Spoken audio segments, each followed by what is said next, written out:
importante monografía en el año 2005, Santo Tomás de Villanueva o San Francisco de Borja, habiéndose ocupado en distintas ocasiones de la iconografía de Santa Teresa de Jesús, tema sobre el que versa hoy su conferencia. Muchas gracias, Wilfredo Rincón, por estar con nosotros y haberse desplazado desde Madrid para este bonito auditorio de los alumnos senior del diploma en Cultura y Civilización Contemporánea. Os dejo pues con la sabiduría de Wilfredo. Gracias, Lourdes.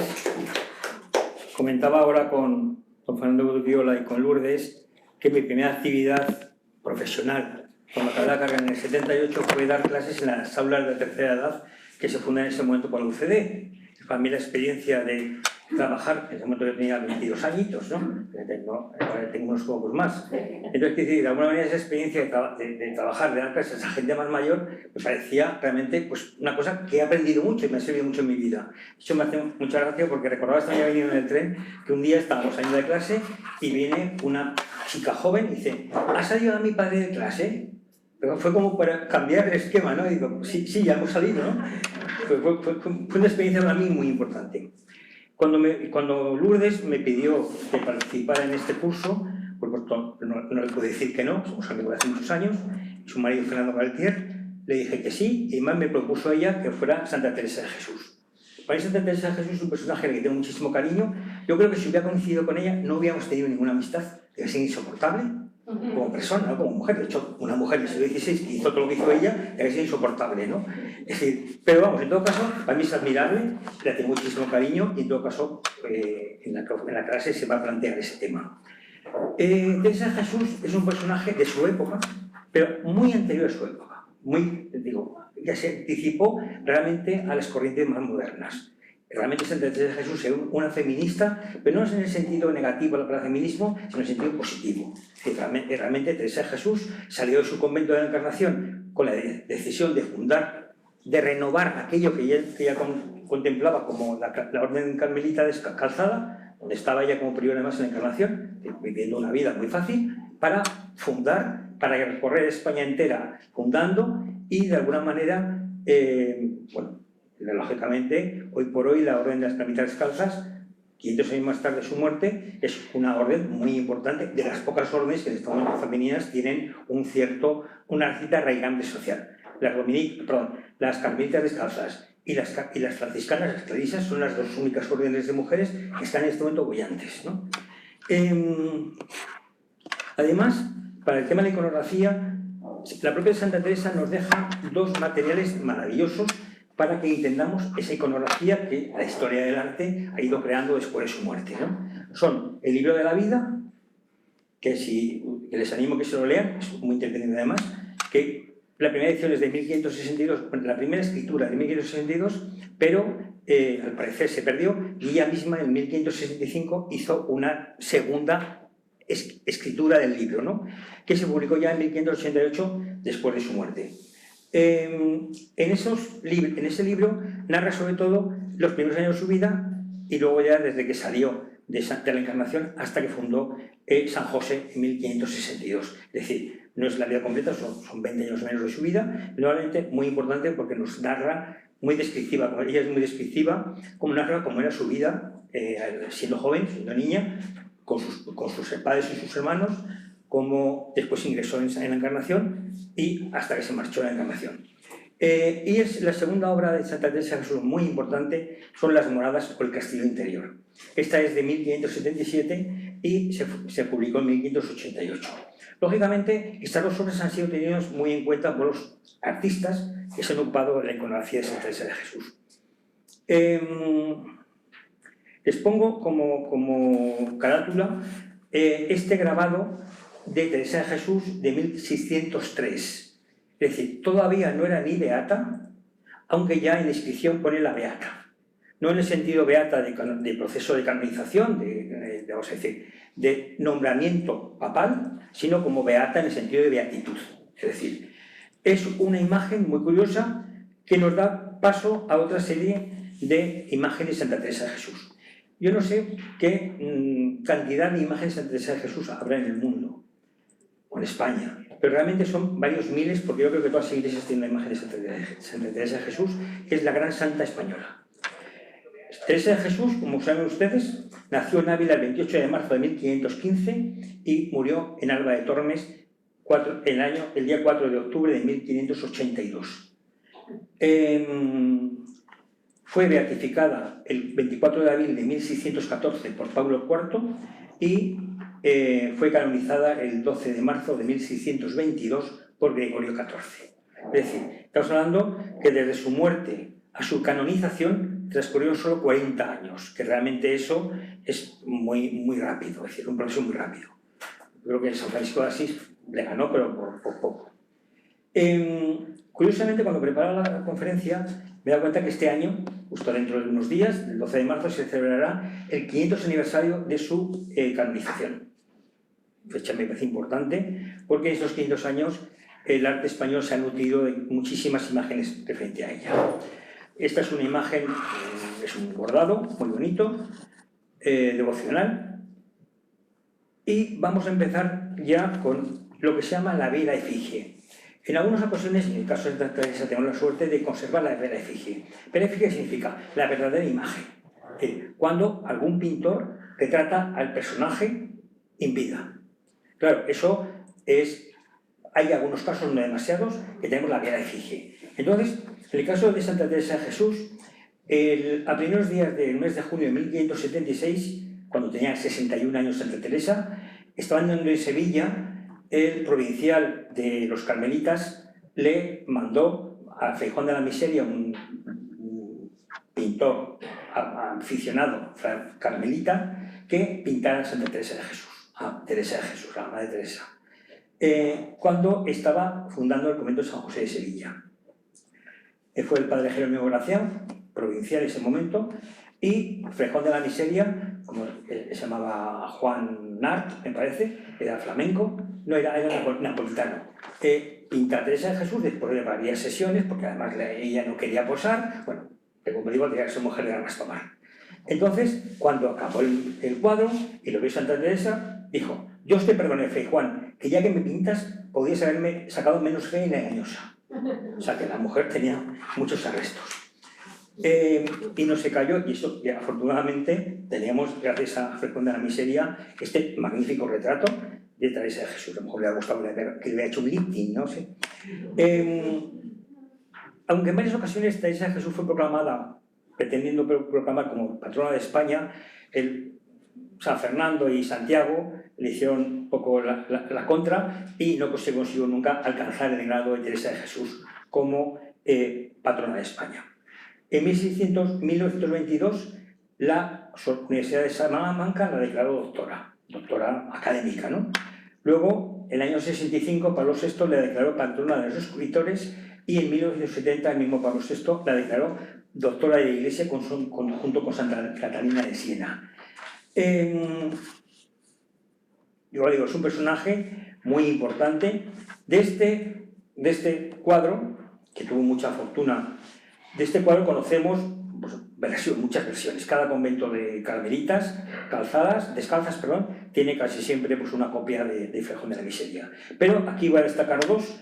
Una de ellas, la de la izquierda, que es del grabador y pintor Jerónimo Bieris, que fue publicado en 1615, un año más tarde de la muerte de la beatificación de Santa Teresa de Jesús, con grabados. Y a la de la derecha es un cuadro de Eduardo Balaca, de mitad del 19, que se conserva en el Museo del Prado. Es decir, exactamente la iconografía que creó Feijón de la Miseria tuvo mucho éxito, me pareció muy interesante. Echando un poco más para atrás, Teresa de Jesús, como digo, murió en 1582 y tras su beatificación en 1612 comenzó a producirse una iconografía ya permitida por la Iglesia.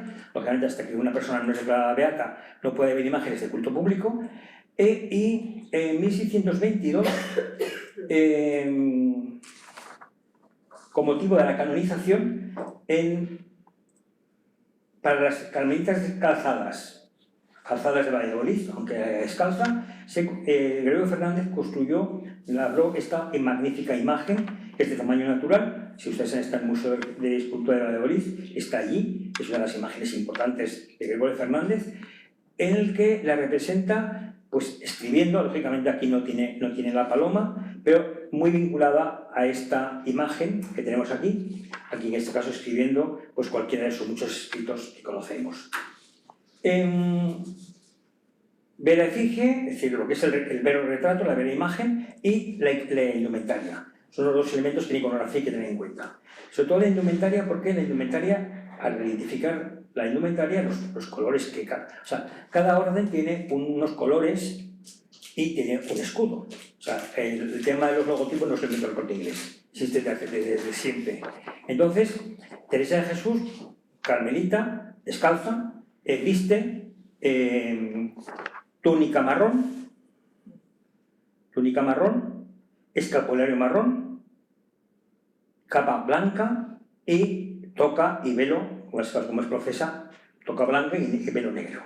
Esta es la iconografía, o sea, cuando ustedes vean algún hábito marrón con blanco, son carmelitas. Si son marrones, pueden ser solo franciscanos o franciscanas clarisas, ¿no? Eso es importante porque hay que intentar identificar, en el mundo de la iconografía, cuando ya identificas a qué orden pertenece, es mucho más fácil saber qué santo es, lógicamente. Y también por la época de la escultura, si es una imagen moderna, o sea, si es una imagen antigua, no puede ser la Santa Teresa de la India, de Calcuta. Que otro día en una clase, ahí está la Santa Teresa de Calcuta. Pues señores, es una imagen del siglo XVIII. Teresa de Calcuta es una mujer del siglo XX. No puede ser, ¿no? Es que hay que tener conciencia de la edad, del personaje y también pues, de la indumentaria. Teresa de Calcuta va vestida con un sari hindú. Curiosamente, en la iconografía de Santa Teresa hay muchas imágenes vestidas. Es decir, que además son imágenes o bien de talla de cuerpo natural, de talla natural, o bien de maniquí, como se dice habitualmente, que tiene solo cabeza y manos y pies, y luego se le cubre con ropas de tela. Esta curiosa imagen es de un escultor muy conocido, Juan Nepomuceno, sevillano, que la hizo en 1840. Y es Santa Teresa de Jesús en el momento de la transverberación. Es decir, lo veremos luego, es el momento en que una flecha se le clava en el corazón, una cosa de amor de Dios, y aquí la vemos, es una imagen profesional que está en Sevilla, en la parroquia de las Madres Carmelitas Descalzas de Sevilla.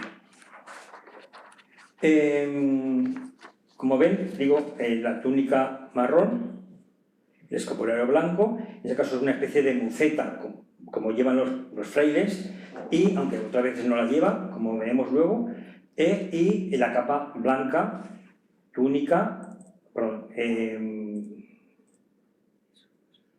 velo y... no por esto no tengo se llama, perdón.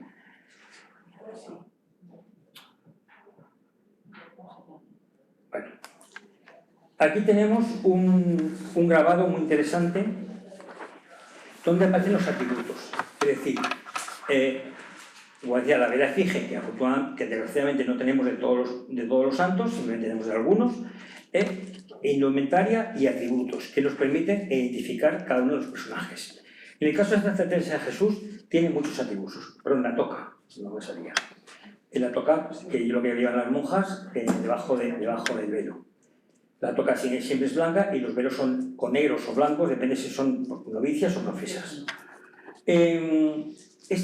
Los atributos complementan lo que nos permite identificar las imágenes de los santos. Es decir, un santo desnudo con unas flechas es San Sebastián, está clarísimo. Un santo vestido de diácono con una parrilla es San Lorenzo. Y no hay vuelta de hoja. Entonces, claro, el atributo permite identificar. En el caso de Teresa de Jesús, cuando identificamos ya que es una carmelita, lógicamente tiene una serie de atributos. Teresa tiene, entre los muchos atributos, como escritora, la pluma, el tintero y el libro, el que está escribiendo. Como doctora de la Iglesia, antes de ser doctora de la Iglesia, siempre lleva el birrete, por supuesto el hábito, como atributos, por ejemplo, el corazón de la transverberación, un clavo porque Jesús, lo veremos luego, en una de sus apariciones le ofrece un clavo suyo, los desposorios místicos, y como virgen el ramo de azucenas o cualquier flor blanca, ¿no? O lirios, y como penitente también pues la calavera y el libro, ¿no? Estos serían los atributos en general de Santa Teresa de Jesús. Por supuesto, el Espíritu Santo que le está infundiendo la doctrina o sus obras. Les decía que Teresa de Jesús, mucho antes de ser doctora de la Iglesia, como digo, por el Papa Pablo VI, ya la iconografía ya la incluye con ese doctorado. Esta es una escultura moderna del XIX que está encalatorada, que lleva el birrete de doctora, pero además en este caso presenta una cosa muy curiosa, que es esta cruz de doble travesaño, que es una cruz patriarcal, que es habitual en la iconografía de los santos fundadores. Es decir, Francisco de Asís, Domingo de Guzmán, Pedro Alcántara, otros fundadores que pueden llevar esta cruz patriarcal. Y en la cruz patriarcal suele llevar un estandarte con el escudo de la orden. El escudo de los carmelitas descalzados, luego lo veremos, es el mismo escudo de los carmelitas calzados, pero el monte Carmelo, en vez de estar puntiagudo, está rematado por una cruz. Creo que tengo una imagen, lo veremos. La de la derecha es también una imagen, en este caso de 1800, pero está aquí, yo creo que es un postizo, está aquí con una maqueta de la iglesia, porque los doctores de la iglesia suelen llevar una maqueta de la iglesia, está aquí con su pluma de escribir, y abajo lleva, también yo creo que postizo, un birrete de doctora. Como digo, la iconografía de Santa Teresa de Jesús es muy importante a lo largo de toda la historia del arte.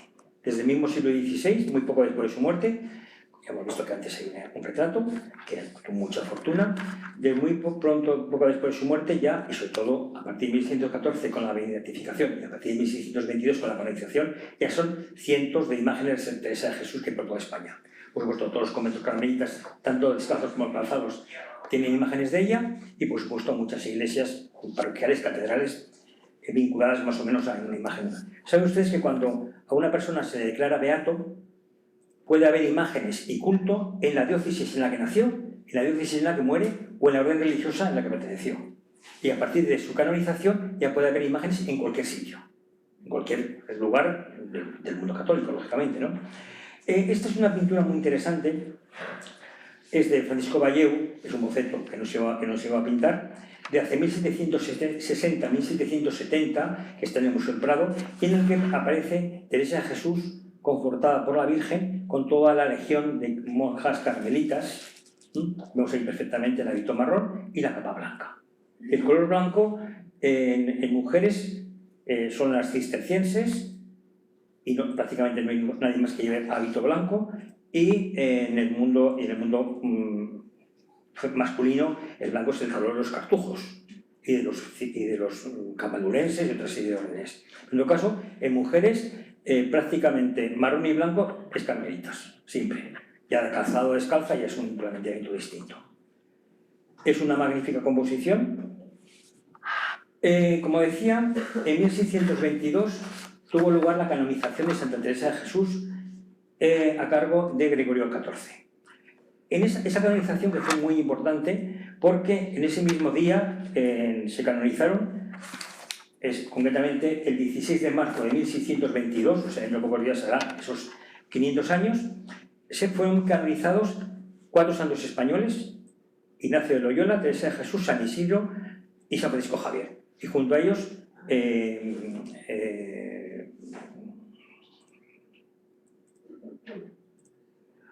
bueno, me saldrá, estoy un poco cansado. Felipe Neri, San Felipe Neri, el fundador del oratorio, una congregación que se crea para dar una cosa paralela a los Escolapios. Se crea en Roma para dar formación y enseñanza y cuidar de los pobres romanos, niños pobres de Roma, igual que San José Calasán. Crea otra congregación que son sacerdotes, van vestidos de negro como los sacerdotes romanos, y se crea para esto. Entonces, esa canonización, como digo, fue muy importante. Y a la derecha tenemos un estandarte de la canonización de Santa Teresa de Jesús que se conserva en el Museo Teresiano de Alba de Tormes. Es un estandarte con la pintura, en este caso tiene por aquí la imagen de Santa Teresa de Jesús arrodillada, muy vinculada a la pintura del Fray Juan de la Miseria, con el Espíritu Santo, y por la parte posterior tiene el escudo del Carmelo descalzo. Esta pintura es curiosa porque en la capilla natal de Santa Teresa de Jesús en Ávila, en la iglesia de la Santa de Ávila, hay una serie de pinturas que hacen referencia a la historia de Santa Teresa de Jesús.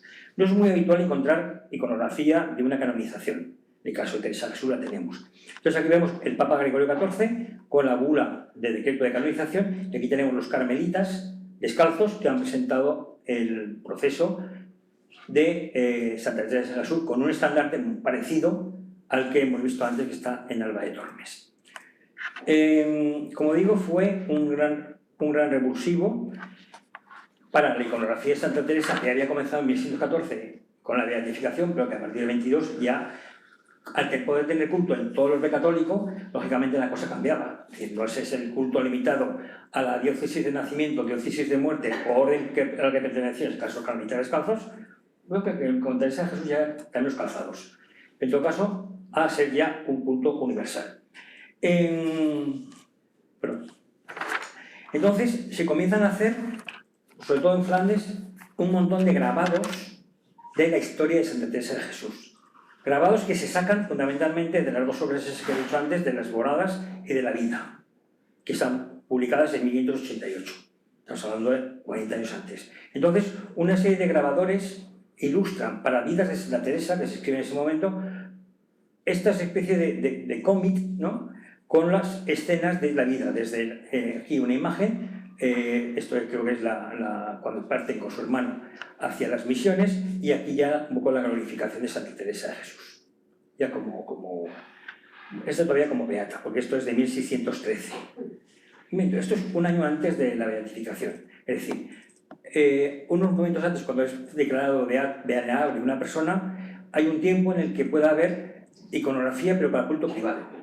O sea, ustedes van a una iglesia, ven una postal, una estampa que pone venerable tal, culto privado, no culto público. Entonces, esto es un poco una historia que se hace ya, una vida de la beata Teresa de Jesús, pero no en el sentido beata de beatificación, sino beata de devota, ¿no?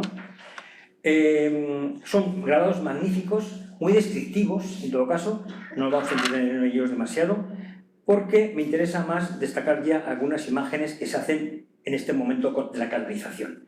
En este caso, es una escultura de Alonso Cano, que está en el convento Buen Suceso de la Carmelita de Sevilla, y en este proceso cronológico, que es una escultura lógicamente del 17, poco posterior a la canonización, tenemos en el convento de Carmelitas de Braga, en la fachada, esta imagen de piedra del siglo XVIII, y también en la iglesia, en la Sagrada Familia de Barcelona, muy reciente, esta imagen de Andrés Gallego de Montiel, que está, como digo, ya es principios del 20, pero está perfectamente siguiendo la pauta de su iconografía tradicional. He puesto un poco la junta porque ven ustedes que aquí nos separan 300 años, pero en todo caso, Teresa con su toca, su velo, aquí no lleva el Espíritu Santo, pero lógicamente complementaria, el libro, uno de los libros de su vida de las Moradas o cualquier otra escultura que hizo, y la pluma para escribir. Se ve perfectamente el hábito carmelita, aunque no tiene color, identificamos que lleva lo que se llama el escapulario. El escapulario es una pieza de tela que se pone con un agujero en el centro para meterse a la cabeza y cuelga por delante y por detrás. De ahí viene el escapulario de Virgen del Carmen, aunque existe, uno de muchos que existen, que son dos cintas con dos plaquetas que se ponen los devotos utilizando la cabeza. Pues eso, ese escapulario es una reducción del escapulario del hábito religioso de Santa Teresa y de muchas congregaciones. Hay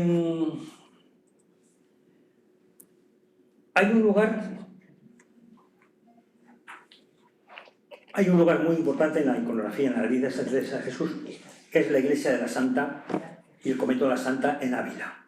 Convento que fue construido por los carmelitas descalzos a fines del 16 y que se concluyó a principios del 17, ya con la canonización.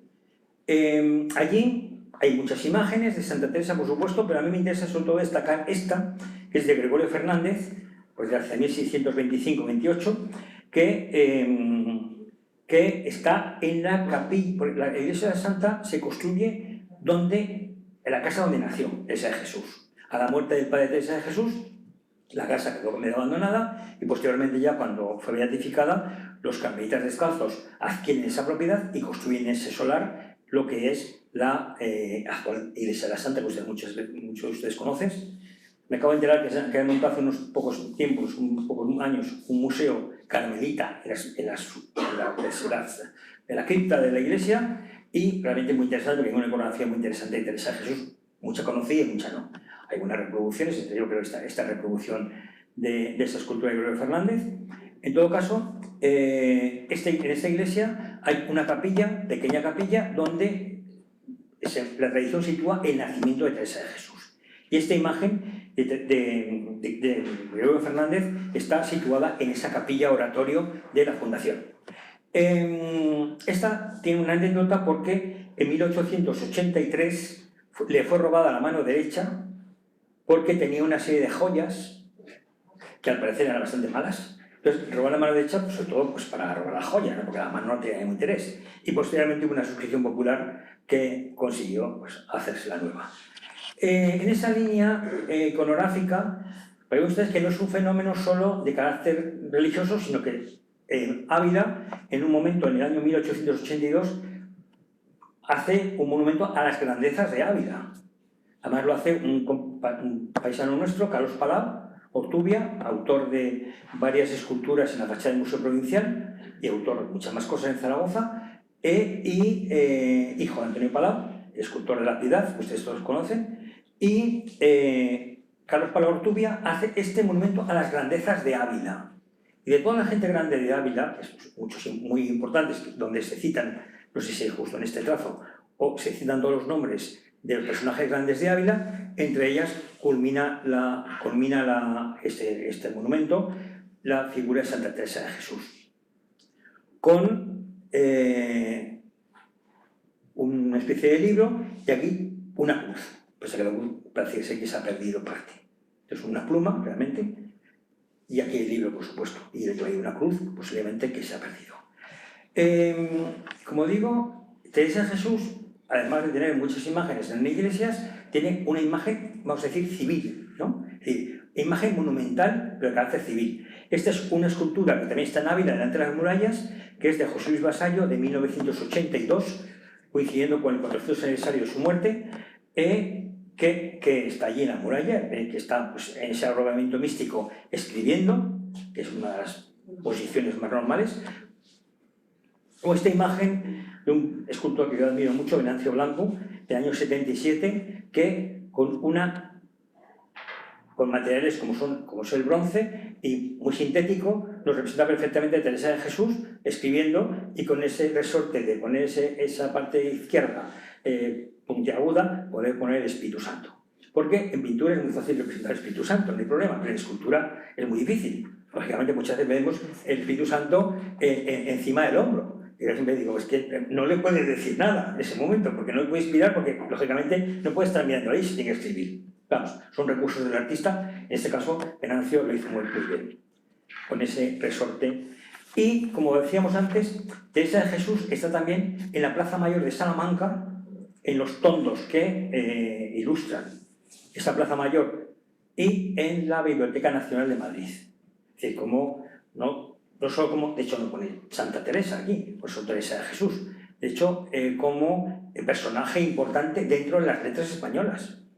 Y en la Biblioteca Nacional se conservan, no sé si algún manuscrito de ella, pero sí que toda la obra que hizo ella, ¿no? Vamos a hablar, hacer una cronología vital de Teresa de Jesús. Pues aquí lo he puesto como Teresa. Teresa de Jesús, como digo, nace en Ávila el 28 de marzo de 1515. Y en su casa natal, después los carmelitas descalzos construyen esta iglesia de la Santa, ya en el principio del XVII. Una fachada con una imagen de la Santa, la estructura de la arquitectura carmelita, que es muy sencilla, muy severa, habitualmente no tiene torres, es una arquitectura con un frontón, un elemento principal y 1 o 3 accesos, dependen, y por supuesto los escudos del Carmelo. Este es el interior de la iglesia, que está todo en función de Teresa de Jesús, claro, con todas estas imágenes, pinturas laterales o el gran medallón que luego veremos. Y en lo que es la capilla, aquí pone, aquí nació Santa Teresa. En esta capilla hay una serie de pinturas, que veíamos antes ya la de la canonización, una serie de pinturas que nos narran momentos de la vida de Santa Teresa de Jesús que los artistas, para inspirarse, utilizan, como digo, con las moradas o la vida. Vemos aquí es la aparición de Cristo resucitado o en ese momento de la transfiguración. Pinturas del siglo XVII en este caso, construidas, pintadas después de la canonización. Esta es la capilla, la iglesia de San Juan de Ávila, el lugar donde fue bautizada. Vamos aquí en este caso la imagen de Santa Teresa, es una imagen del 19, aquí pone Teresa de Jesús fue bautizada en este lugar, esta pila bautismal que se conserva. De pocos santos tenemos una iconografía tan completa como de Teresa de Jesús. En muchos casos también, como digo, partiendo de su propia biografía, ¿no? Teresa de Jesús en su vida nos narra una serie de circunstancias como esta, cuando con su hermano decide marcharse a ver a los infieles para convertirlos. Entonces van a la calle, aquí en este caso vemos 3 escenas distintas. Una de Juan con su hermano Rodrigo. En este caso van vestidos de carmelitas, es un anacronismo lógicamente, pero el pintor considera que es interesante que se pueda identificar quiénes son, como decía, el marrón y el blanco identifica que son carmelitas, o aquí en este caso vemos que van vestidos pues, de época, ¿no? Esto es una vidriera moderna y este es un retablo también moderno que está en la iglesia de San José de Madrid. La iglesia de San José de Madrid que fue de carmelitas hasta la desamortización y que era San Hermenegildo, igualmente San José, que está en la calle Alcalá, un poco antes de Gran Vía.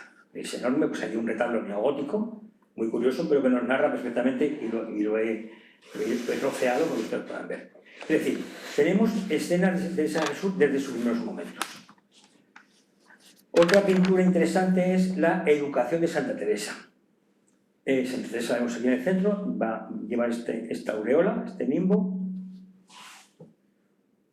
Lógicamente, el pintor que lo hace en 1735 ya nos destaca quién es Santa Teresa, porque son varios hermanos. Entonces, este cuadro es de Juan García Miranda, como digo, y está en el Museo del Prado. Guardado, pero está allí.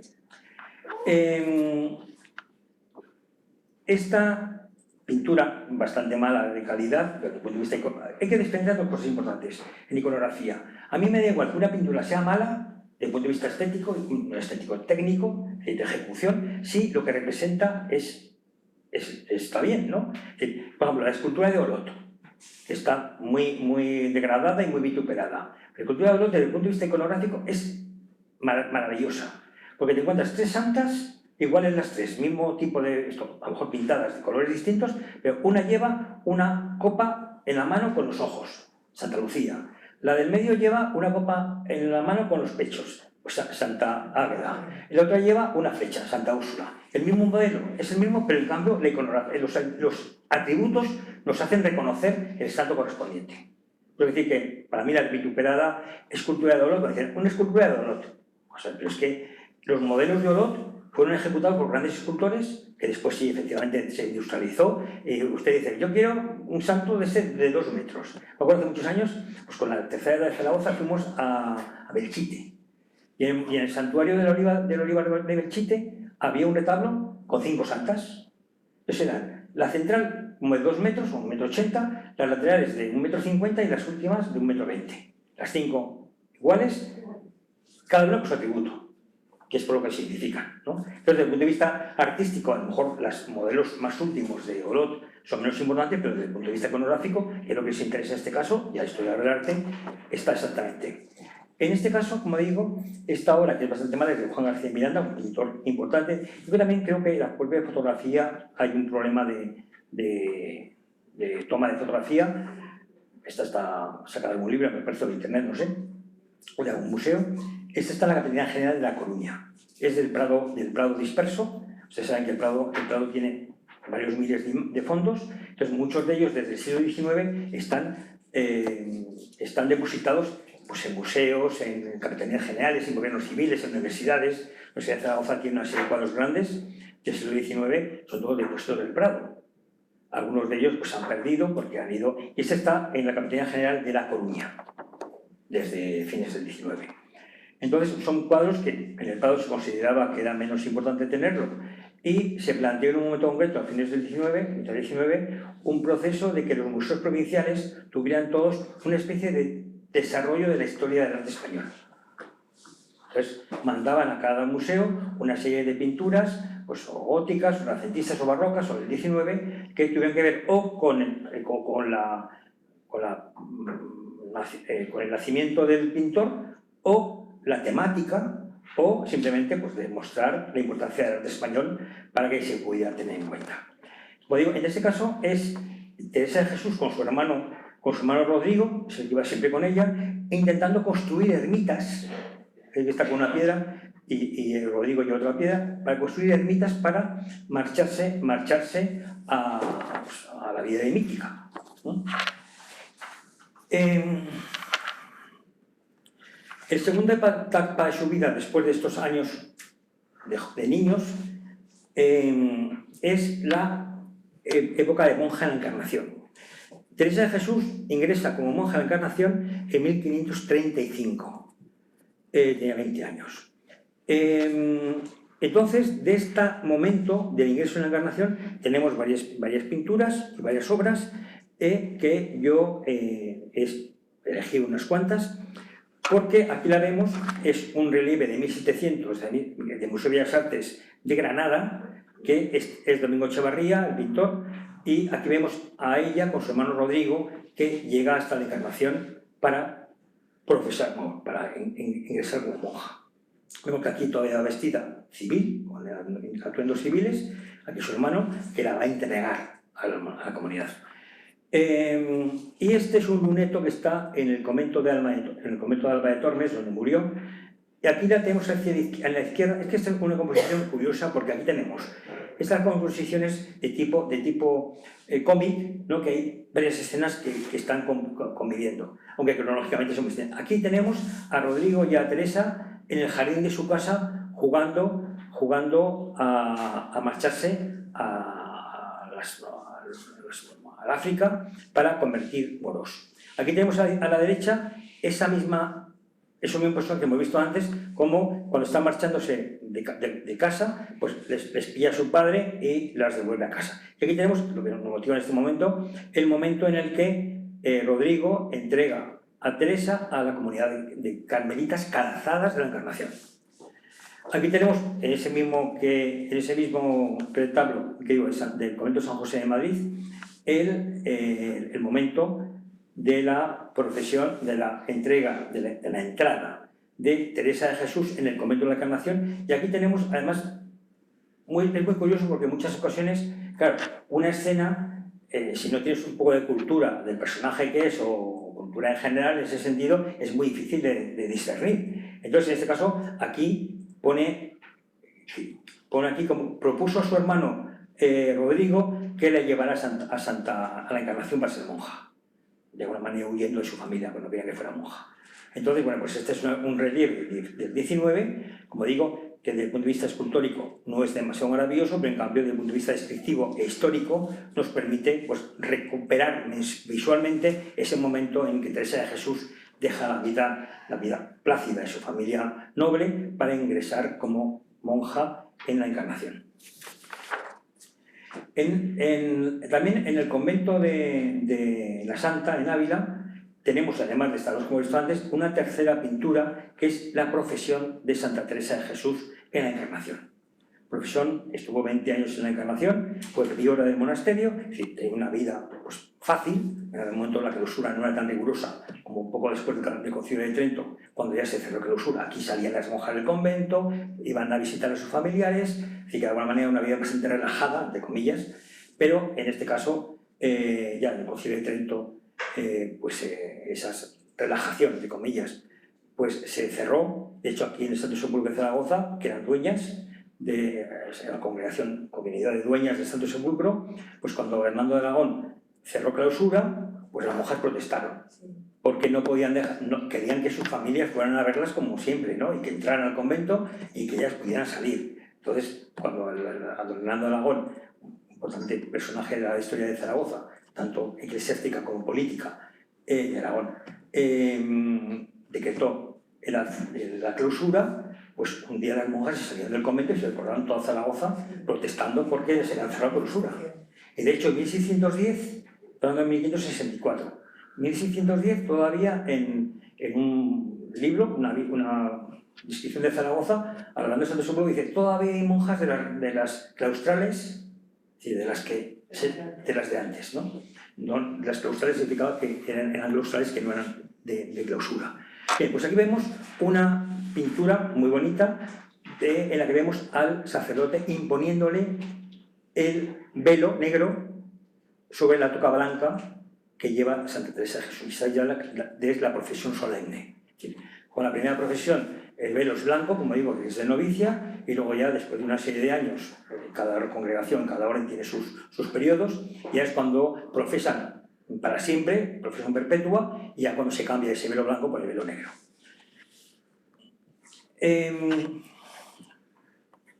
Estos son los momentos iniciales de la vida de Santa Teresa de Jesús como monja carmelita descalzada.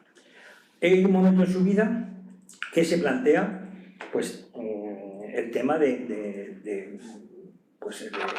que es una vida, la vida claustral es una vida pues, relajada, y ella pues, tiene otras aspiraciones.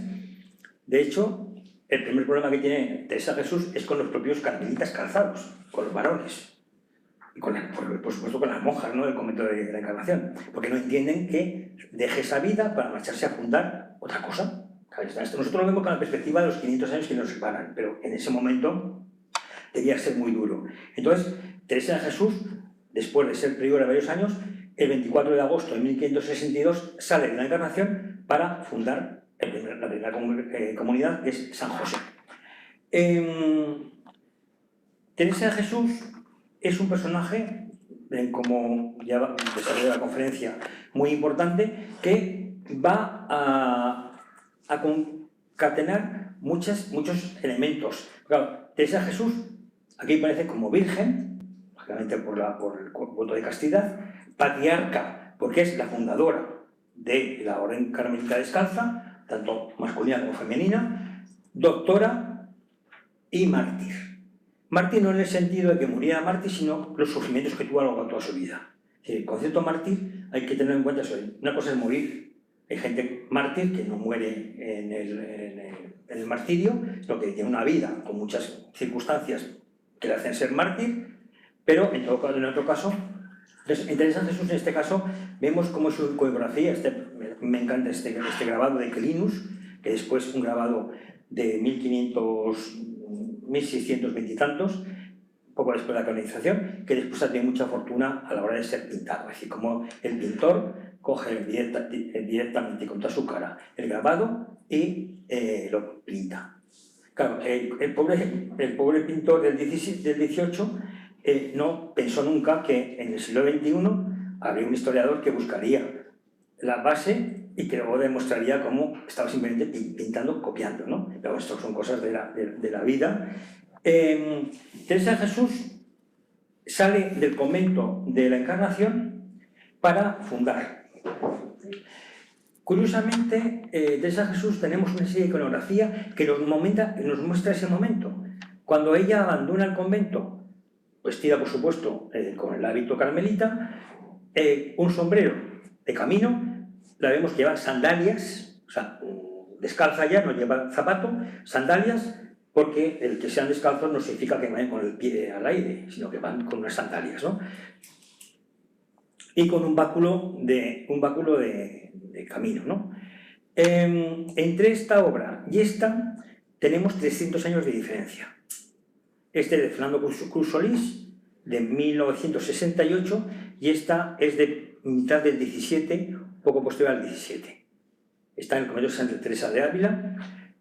O el mismo caso, ve como aquí hay 300 años, pero nuevamente la esencia de la iconografía está presente en los dos casos. Vemos que es una monja, en el caso a ser material bronce, pero si analizamos el hábito, vemos que lleva el escapulario, la túnica y la capa.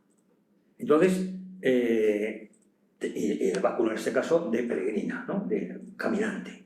Entonces, vemos cómo la iconografía la adapta el artista a su época.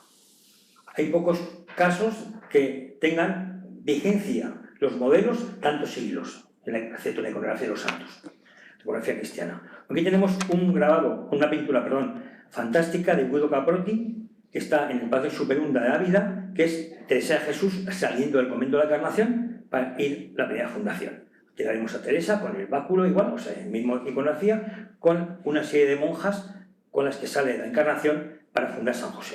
O una pintura que a mí me gusta mucho, quería mucho Martín Ruiz Anglada, que es el camino, la salida de la Encarnación de Teresa de Jesús para ir a fundar San José. La pintura de 1970-80 de Martín Ruiz Anglada, zaragozano, que murió hace unos 20 años. Entonces vemos cómo Teresa de Jesús, que está pintada simplemente con los blancos tan maravillosos que utilizaba Martín, y el ángel que la conduce. Sí. Por supuesto, la iconografía tiene pues, esas cosas, ¿no? Esos elementos, es decir, aquí este ángel está conduciendo a la santa en ese proceso que comienza. Esta postal me permite que ustedes tengan en cuenta que en los pocos años que Teresa de Jesús estuvo, pues las fundaciones de Teresa de Jesús, aquí están todas, empezamos por Ávila, San José, 1562, y luego en Burgos, 1582, Palencia, 1580, Soria, 1581, Segovia, el 74, Pastrana, en el 69, Nueva Jaén, en el 80, Caravaca, en el 76, Sevilla, en el 75, Beas de Segura, en Jaén, en el 75, Malagón, en el 68, Toledo, en el 69, Alba de Tormes, en el 71, donde murió después en el 82, Salamanca, en el 70, Miracampo, en el 67 y Valladolid, en el 68. Es decir, como una persona en el siglo XVI se recorre toda España con lo problemático que eran los traslados, porque en este momento es muy fácil hacer este itinerario, pues eso, en 20 años, ¿no? Pero en ese momento no, era muy difícil, y aparte con todos los peligros que emanaban más para una mujer, ¿no? Una pobre mujer, que por muy fuerte que fuera, hacía cabo.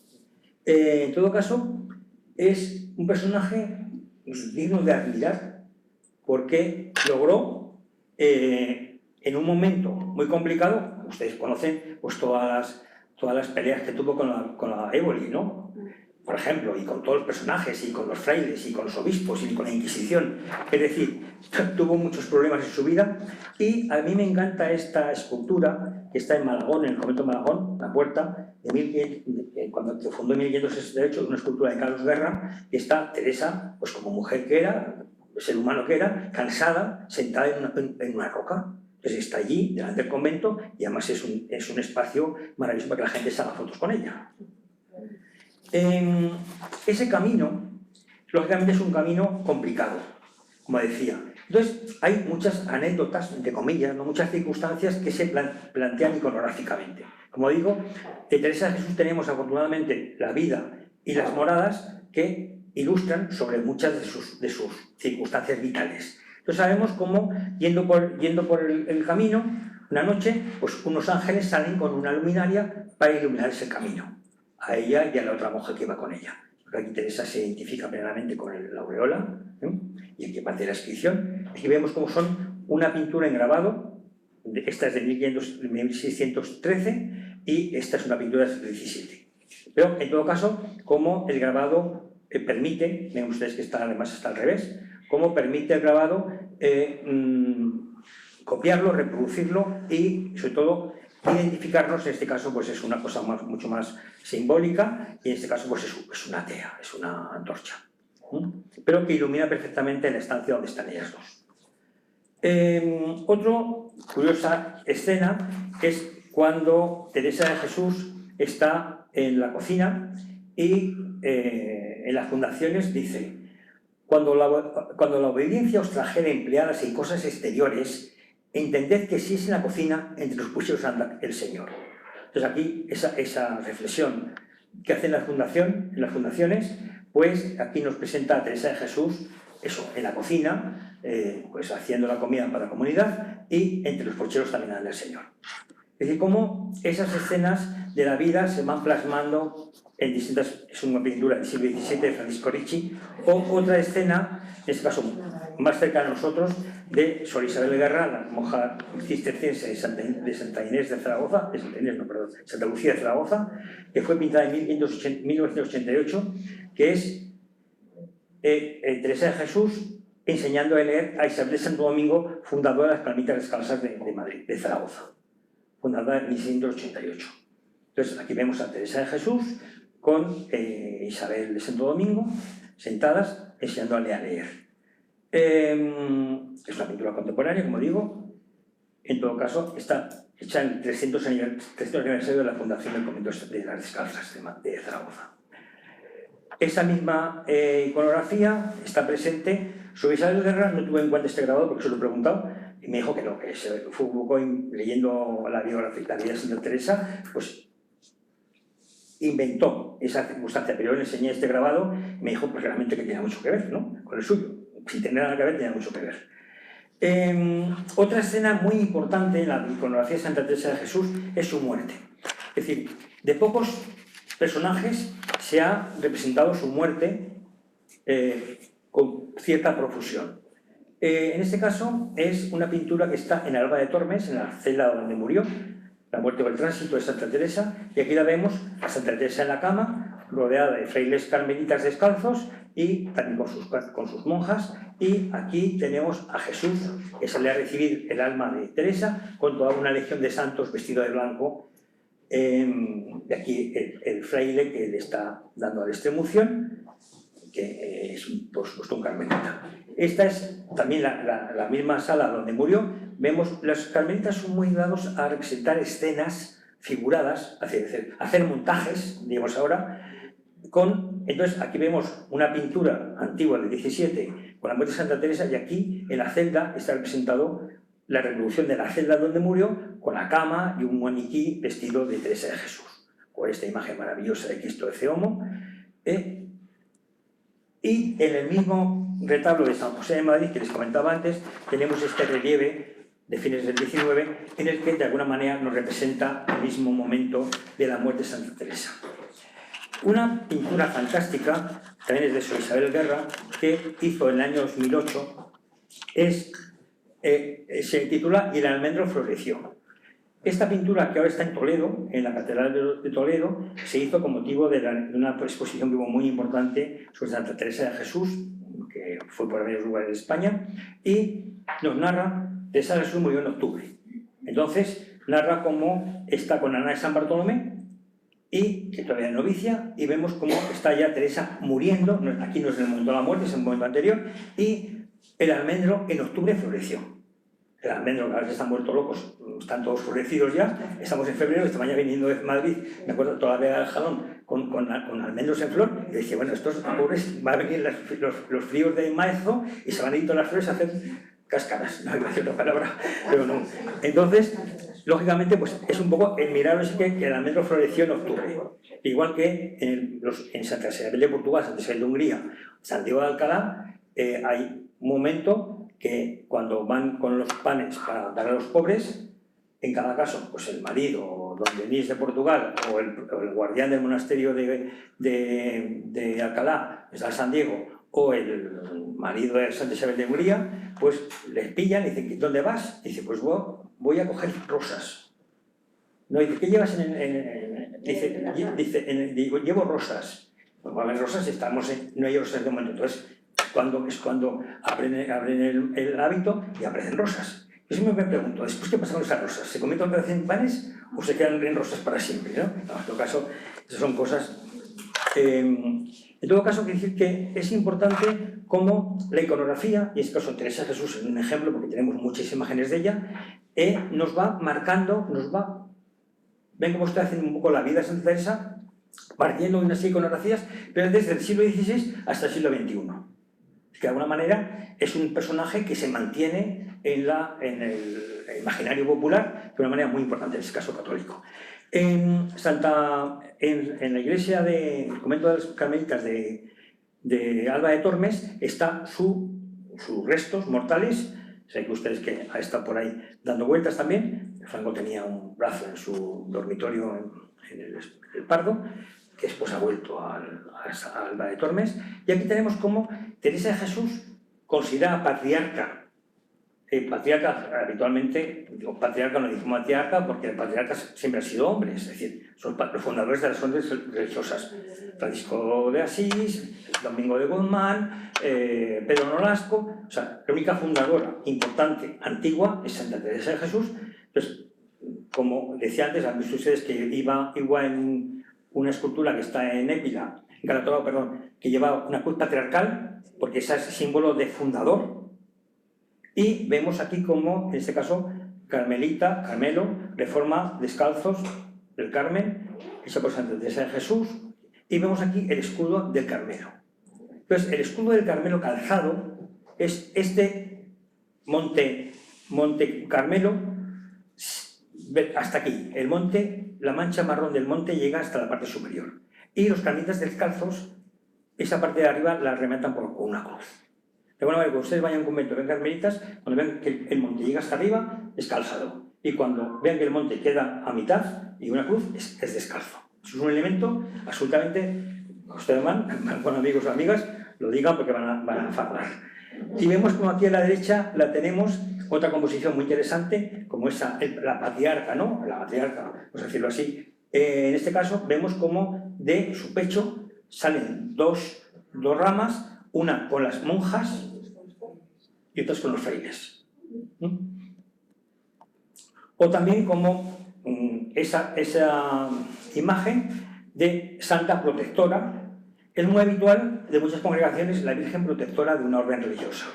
Pues aquí en este caso, Teresa es esta, el profeta Elías es este, y aquí vemos a la Virgen vestida de carmelita, aunque el hábito no es definitivo, el carmelita, esperamos, el carmelita con la capa, como está con la capa amparando a todos los carmelitas descalzos. Aquí en este caso vemos que es ya Teresa de Jesús, como simulando a la imagen de la Virgen, tiene bajo su manto, ampara a todas las monjas de su congregación. Lo tenemos una pintura del 17, un grabado del 16, y del principio del 17 y una pintura del 18. Aquí tenemos, de alguna manera también, un poco eso de la fundación, es decir, aquí está recibiendo, de alguna manera, por inspiración divina, el libro de la regla, y aquí está distribuyendo la ropa entre sus primeros religiosos y religiosos. Un gran árbol, muy típico de las órdenes religiosas, un gran árbol, carmelita descalzo, con todas las ramas, en las ramas todos los santos que pertenecen a la rama descalza. Aunque en la parte inferior está el profeta Elías y el profeta Eliseo, Elías y su discípulo Eliseo, que son los que la tradición carmelita mantiene como fundadores de la orden carmelita, que después ya en el siglo XII se va a refundar de alguna manera. Aquí vamos a Santa Teresa de Jesús como está triunfante.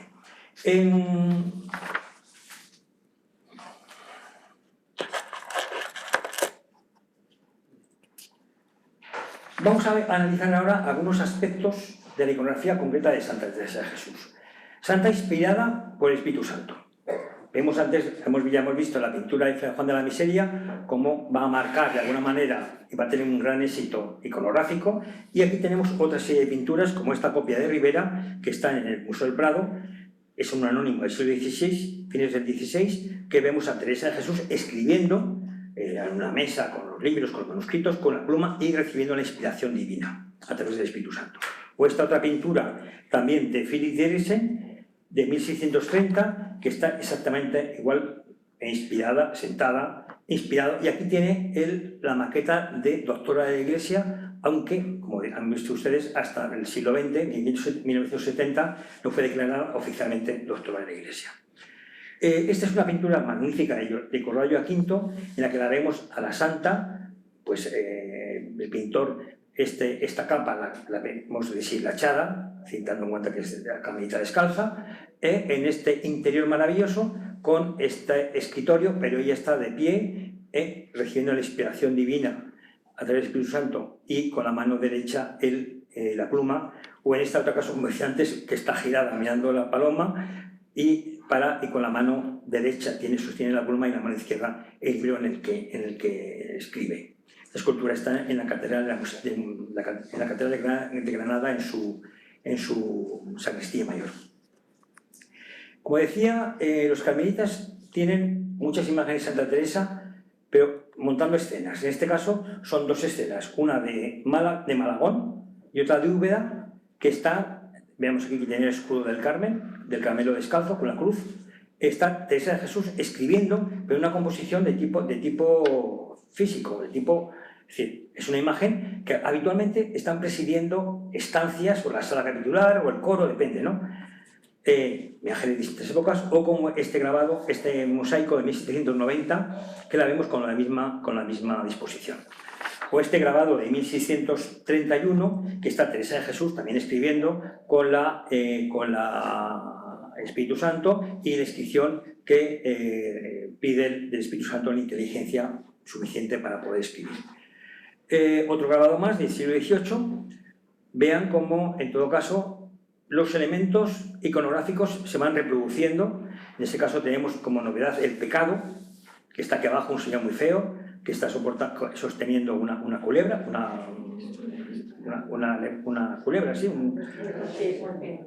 una serpiente. Aquí Santa Teresa es recibiendo la inspiración divina con la mano derecha la pluma y con la mano izquierda para escribir. Además aquí la calavera de penitente. Como doctora de la Iglesia, esta pintura es muy interesante porque está en Pastrana, en la parroquia de Pastrana, posiblemente procedente del monasterio carmelita de Pastrana, y está Santa Teresa predicando. Entonces, lógicamente, esto no deja de ser, en el momento que se pinta, una cierta inconcordancia, porque Teresa nunca predicó, lógicamente, pero de alguna manera se antepone a lo que sigue después su declaración como doctora de la Iglesia, que ya vemos que en todo momento, antes de la declaración del Papa Pablo VI, ha habido una dedicación o un planteamiento iconográfico de esta circunstancia por sus escritos como doctora de la Iglesia, es decir, a nivel popular, pero a nivel popular que ha sido aceptado por la jerarquía, porque lógicamente no hay nada que pase más el pedazo de la crítica que las obras religiosas que están destinadas al culto. Teresa de Jesús tuvo una serie de experiencias místicas, no quiero enrollar mucho. En este caso vemos lo que se llama la segunda conversión, es decir, en 1556, cuando lleva ya 18 años en el convento, va a tener, a los 41 años, va a tener una experiencia mística que en oración delante de Cristo ece homo, pues ella siente esa nueva conversión, que es lo que le hace salir pocos años más tarde para fundar la descalcez, para hacer la reforma carmelita. Tenemos, como he dicho antes, un grabado del 17 y una pintura, en este caso está en Quito, en Cuzco, en Santiago de Chile, de la Escuela de Cuzco. Es decir, cómo los grabados van a influir muchísimo en la reproducción. El grabado es muy fácil de hacerlo llegar hasta por todo el mundo, y los pintores locales pues lo que hacen es simplemente plasmar la realidad con las variaciones lógicas, plasmar la realidad del grabado. Además, fíjense que aquí tenemos a Santa de rodillas ante un altar, el ece homo, y aquí una monja que la está observando, ¿no? Que es la que después narra esta circunstancia. Entonces aquí vemos la misma monja. Aquí no se entiende muy bien cómo está. Cuando lo tienes aquí es mejor aquí, porque lógicamente vemos que es una especie de balcón, ¿no? Teresa de Jesús escribiendo, iluminada por la figura de Cristo resucitado, de Cristo la cruz. Este es de Alonso Cano, de 1629, o otra versión de Philip Diricen, de 1630, esta en colección particular, o esta otra de Cristóbal de Villalpando, que está en el convento de la Encarnación de México, Distrito Federal.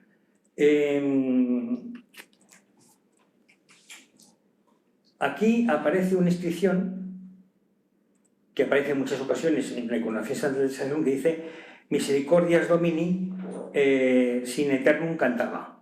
Misericordia de Dios para poderte cantar siempre.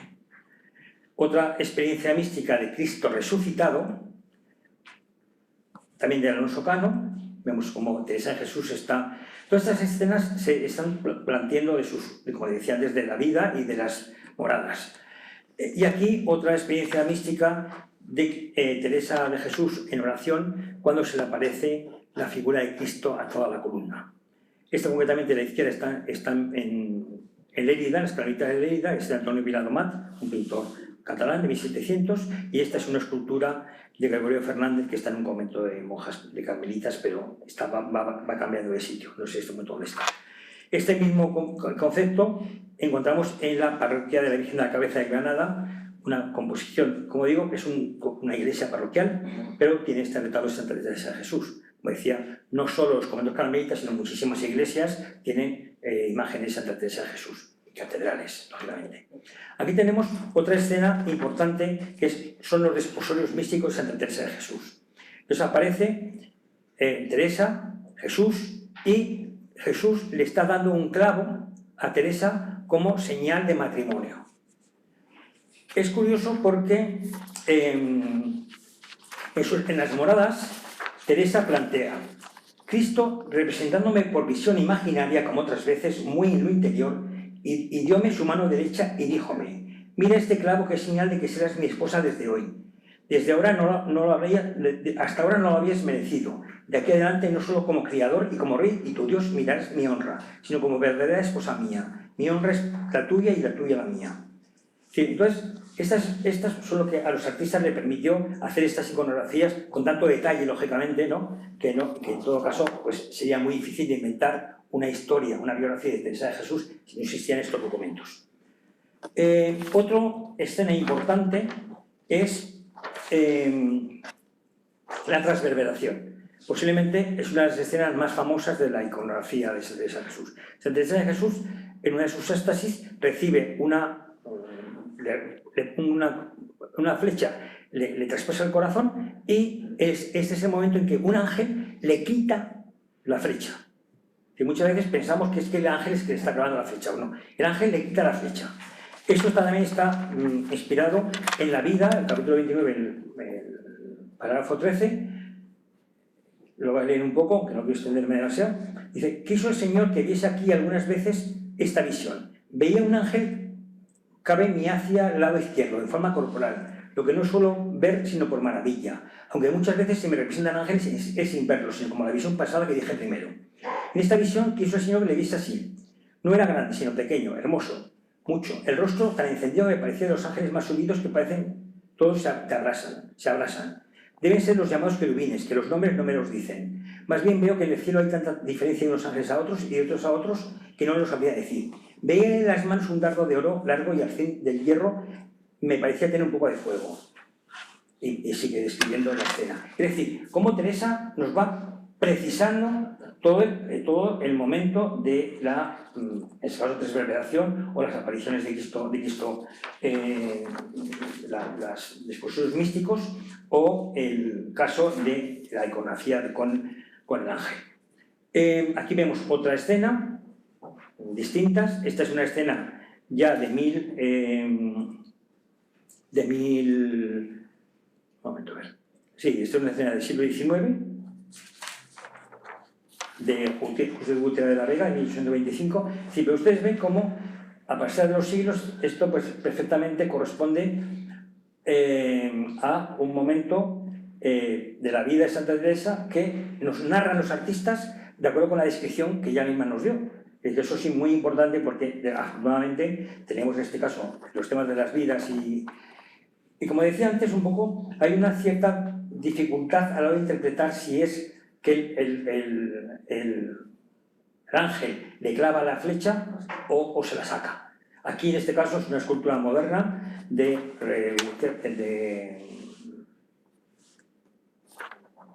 Francisco Romero Zafra, de Sevilla, del 2007. Es un paso procesional de la Hermandad de Santo Ángel de Sevilla, que vemos cómo está el ángel, aquí en este caso esta no sabemos si se la ha sacado ya o no.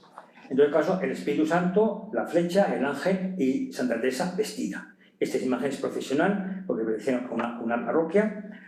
Aquí tenemos un dibujo de Wolfgang de hace 1750, que es una guada al pincel, que está en el British Museum, como tenemos aquí en la rocalla esta, la figura de Teresa de Jesús, y aquí pues dos momentos de su vida. Otra escena en la que no es el ángel, sino el niño Jesús, en este caso el que le tira la flecha. Esto podría ser como un momento anterior, es decir, porque es más fácil que le tire la flecha el niño Jesús que no un ángel. El ángel, ¿por qué le va a tirar la flecha? El niño Jesús, efectivamente, es el personaje, el protagonista de ese episodio místico, de ese enlace entre Jesús y Santa Teresa de Jesús. Vemos un grabado de una composición pictórica y, por supuesto, el más importante de esta escena es el Éxtasis de Santa Teresa de Jesús de Bernini en la capilla Cornaro de Santa María la Victorina de Roma. Por supuesto, esta es la iconografía más característica de Santa Teresa de Jesús de este momento. La más conocida y realmente es maravillosa y sublime. El éxtasis. El éxtasis de Santa Teresa, sí. Pero realmente es la transverberación, porque éxtasis tuvo muchos distintos. Esa es la transverberación, es cuando recibe la flecha. Y ya vamos acabando con una cosa importante, es la última comunión. Hay pocas composiciones de últimas comuniones de santos. Y estoy pensando en alguna de la Virgen, la última comunión de la Virgen, que es la da San Juan, el evangelista, el apóstol San Juan, y estoy pensando en la famosa última comunión de San José de Calasanz, que editó Goya, o en esta última comunión de San José de Calasanz, de Santa Teresa de Jesús, pintada en este caso por Juan Martín Cabezalero en 1670, que está en el Museo Lázaro Galiano de Madrid. Teresa va a comulgar. Ven ustedes como aquí tiene en las manos tiene un paño, porque tradicionalmente había una separación entre el presbítero, que le daba la comunión, y el sacerdote. De hecho, se conservan siempre estas balustradas, ¿no? Que estaban la comunión encima de la balustrada. En este caso es un paño, ¿no?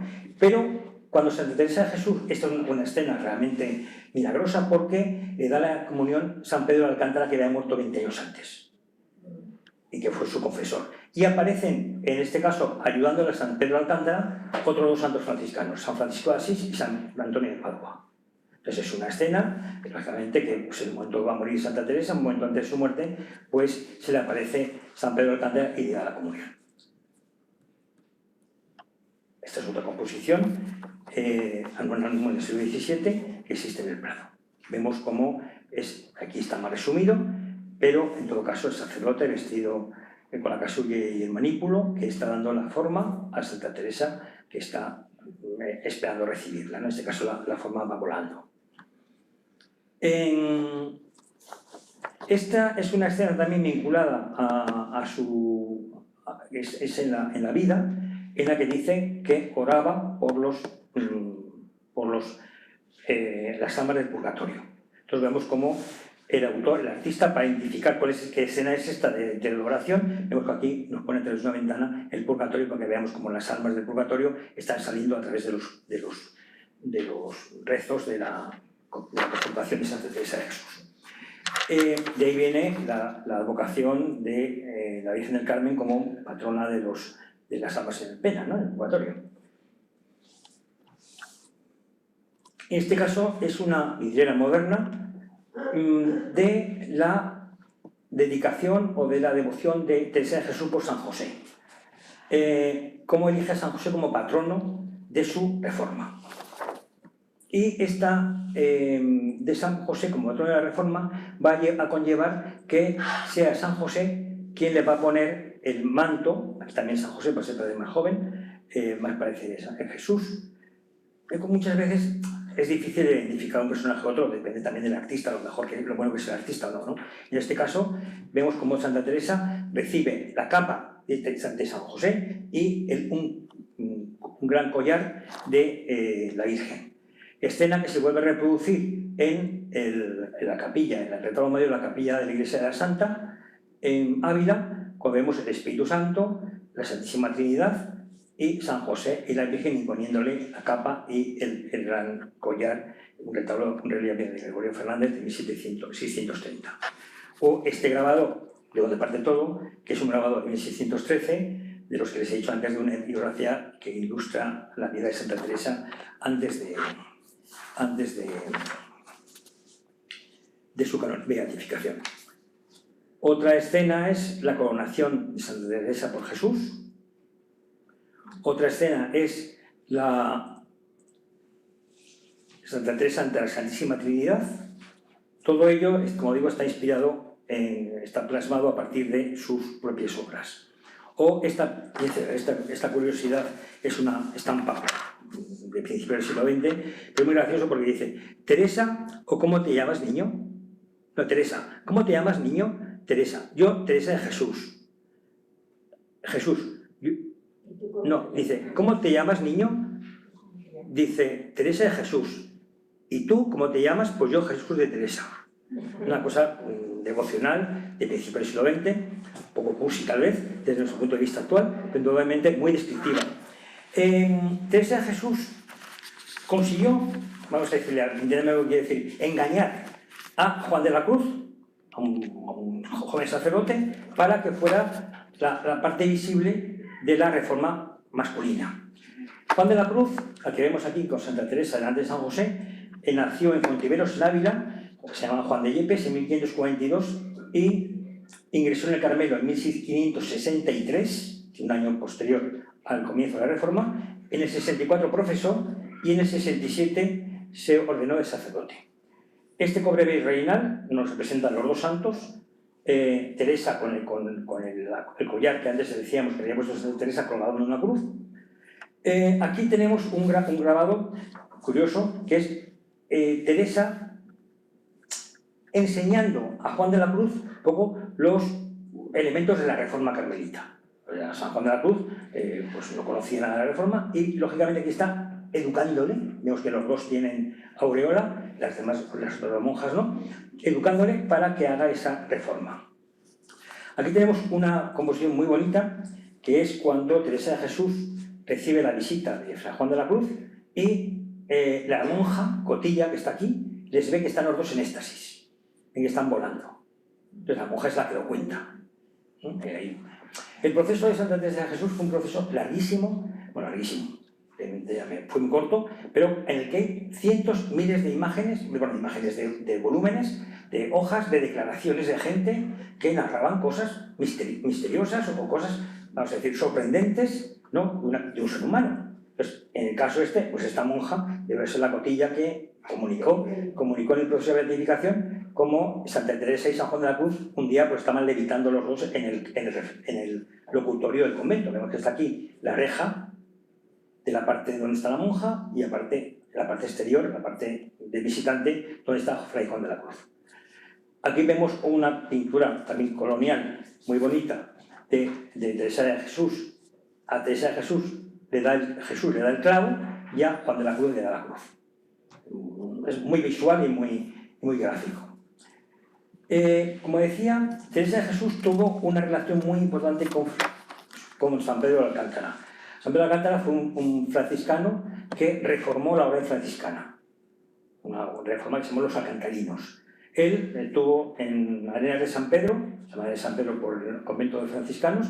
En Arenas de San Pedro tuvo el convento donde murió, donde están sus reliquias, y Pedro de Alcántara fue uno de los asiduos visitantes del convento y de la presencia de Teresa de Jesús, ¿no? Su confesor, su consejero. Y este es muy curioso porque este es el retablo donde están esas dos esculturas, que lógicamente aquí falta algo, pero en este caso en una exposición estuvieron juntas y vemos mucho más cercanas las dos figuras, ¿no? De Pedro de Alcántara, que aquí en este caso casi quedan un poco difusas. Aquí vemos a Pedro de Alcántara, que como digo, muere 20 años antes que Teresa de Jesús, asistiendo y de alguna manera confortando a Teresa de Ávila, que le besa el hábito. Vemos que San Pedro de Alcántara lleva un rosario y aquí vemos una de las apariciones de Pedro de Alcántara a Teresa de Jesús todavía en vida. Después hemos visto cómo en el momento de la última comunión se le aparece y es el que le da la última comunión. con San Francisco y San Antonio de Padua. En este caso es una aparición, es decir, yo creo que narra el momento de la muerte de San Pedro, no sé, este momento no me acuerdo muy bien, pero creo que narra en el momento de cuando San Pedro de Alcántara está muriendo, que se le aparece y aquí están los dos alcantarinos saliendo del convento. Y aquí San Pedro ya en gloria. Y por último ya 3 imágenes o 4 imágenes con Teresa de Jesús y otros santos.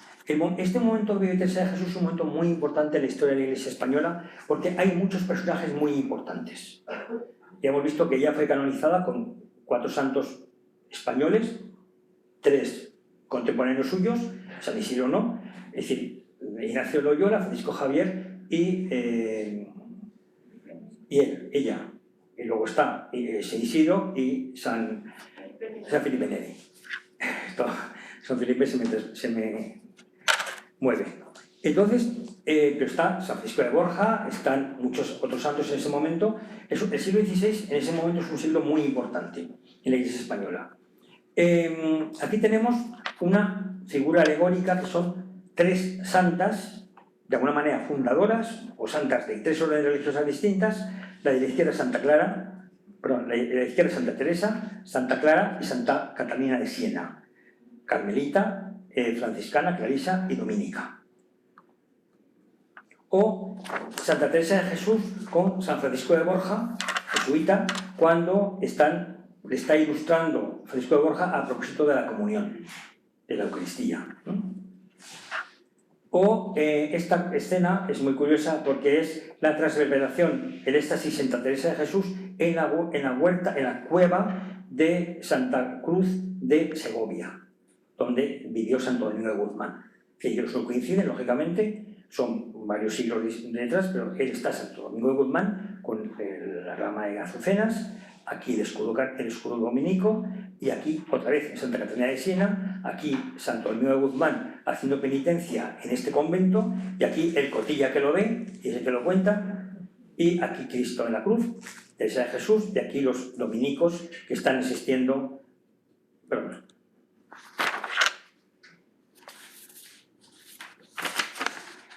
Sí, ya hemos acabado, perdón. Es que quité esta mañana unas pocas porque eran demasiadas, porque creo que me he pasado ya de tiempo. Pero en todo caso, no sé si se puede echar para atrás.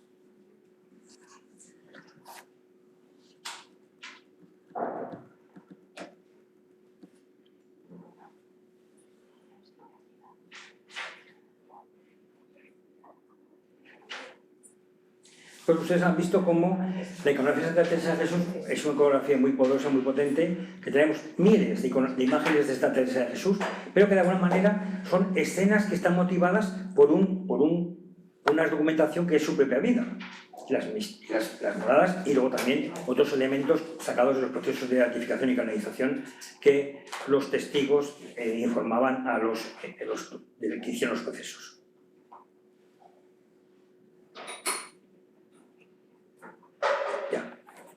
Lo he hecho así, pero no me doy cuenta. Y con esto hemos acabado.